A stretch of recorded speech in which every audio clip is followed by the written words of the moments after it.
Hi, I'm Bobo. In this week's recap, property prices rose in the first half of the year thanks to the resumption of customs clearance. But this proved to be short-lived as the US interest rate hikes, stock market volatility, and other factors led to a drop in market sentiment once again. The first-hand property market in June only recorded 600 transactions compared to 1,140 in May, marking a 45% drop month on month. During this time, 12 deposits were forfeited for new flats, up by 3 cases compared to last month.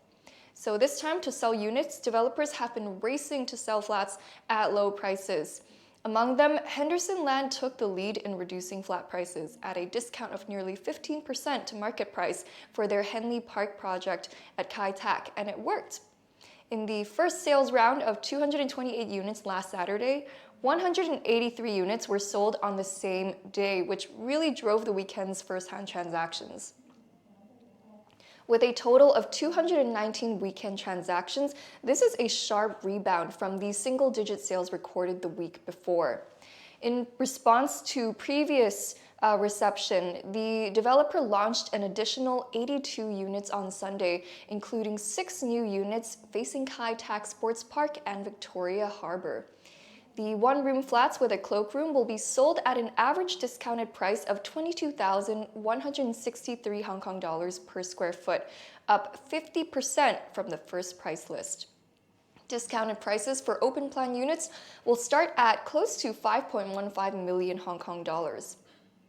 In another heavy price cut, Kowloon's Manor Hill development in Tseung Kwan O announced a discount of up to 27% off. The major new property sold 14 units on Saturday, generating nearly 64 million Hong Kong dollars in sales.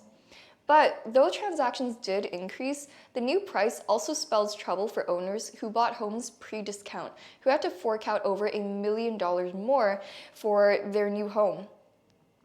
Next, developed by China Metallurgical, an upper-floor 2-bedroom unit at L'Aquatique in Tsuen Wan West sold for 7.46 million Hong Kong dollars.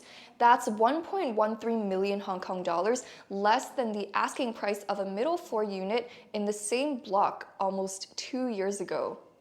Going back to the latest unit sold, this 2-bedroom apartment is Unit G on the 17th floor of Block 2. With a saleable area of 522 square feet, the flat is 14,176 Hong Kong dollars per square foot. As for the middle floor unit, Unit G on the 11th floor of Block 2, that sold in September of 2021 for 8.53 million Hong Kong dollars at 16,341 Hong Kong dollars per square foot, in line with prices of nearby developments at the time. In other words, the most recent transaction is about 13% lower in price. Since sales commenced at the end of 2018, the project has sold 156 of its 198 units. So despite the lowered first-hand prices, developers remain unfazed as their main focus is on selling more flats. Among them, Phase 4A units of La Montagne in Wong Chuk Hang and High Park in Yuen Long will be available for sale as soon as this week, with sales to start within the month, so keep an eye out for the second-hand market. Meanwhile, Hong Kong's official housing price index, which mainly reflects secondary property prices, has ended its 4-month upward trend.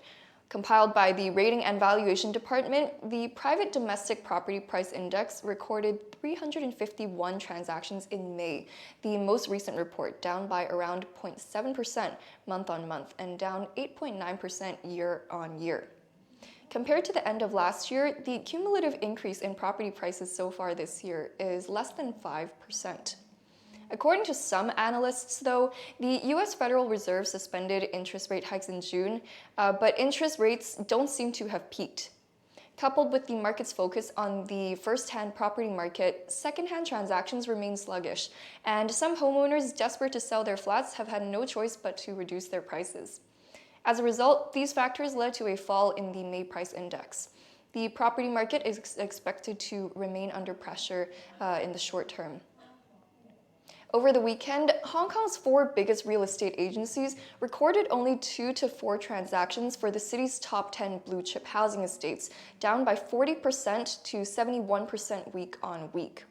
Transactions remained low as buyers were either drawn to discounting new properties or holding back from entering the market, following Finance Chief Paul Chan-mo-po's statement that the government may relax mortgage rules for home buyers. In one flat sale, an upper floor unit in Block 25 of South Horizons in Ap Lei Chau sold for 12.18 million Hong Kong dollars. The owner of the 3.5-room unit, 724 square feet in saleable area, originally asked for 13.3 million Hong Kong dollars, but eventually reduced the price by 1.12 million Hong Kong dollars at 16,823 Hong Kong dollars per square foot. The original owner bought the flat in November of 2012 for 8.76 million Hong Kong dollars. Held for 11 years, the owner booked a profit of 3.42 million Hong Kong dollars, indicating a 39% rise in appreciation.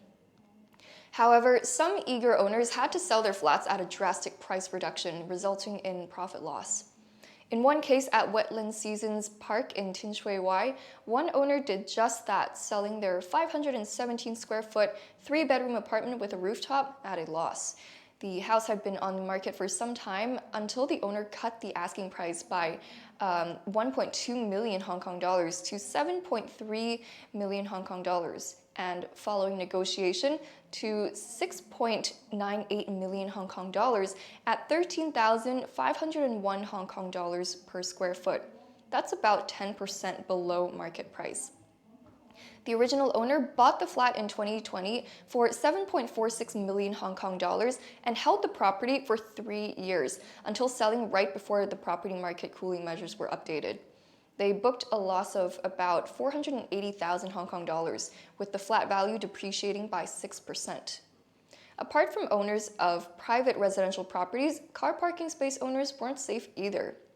Swire Properties earlier increased discounts and rebates in price reductions of up to 32% to sell its leftover parking spaces at Tai Koo Shing in Quarry Bay. In one case, a parking space on the first floor of Phase 5 was sold for 1.48 million Hong Kong dollars. The original owners sold it earlier for 1.6 million Hong Kong dollars, indicating a price reduction of 120,000 Hong Kong dollars. They had bought the parking space for 1.95 million Hong Kong dollars in 2022 from the developer. In total, they booked a loss of 470,000 Hong Kong dollars, or 24% in value depreciation. The government land sales market was similarly stagnant, with no new sales recorded. The Development Bureau recently announced its land sale program for the next quarter, with only 2 residential sites put up for sale.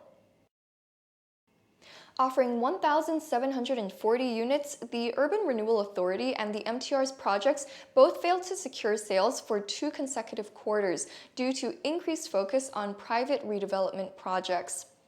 The 2 residential sites involve the Kai Tak and Tung Chung East reclamation areas respectively. The Kai Tak site, in particular, will be sold at 6,138 Hong Kong dollars per square foot due to its close proximity to a light public housing estate and CK asset-owned land. The site was acquired at the end of last year. Now, with the reduced participation of the mainland, it is expected that only a few developers will participate in the bidding, and it's likely that there will be new low land prices. The site valuation is around 4.69 billion Hong Kong dollars to 7 billion Hong Kong dollars, with a gross floor area of 4,300 Hong Kong dollars to 6,500 Hong Kong dollars per square foot. That's all for this episode. See you in the next.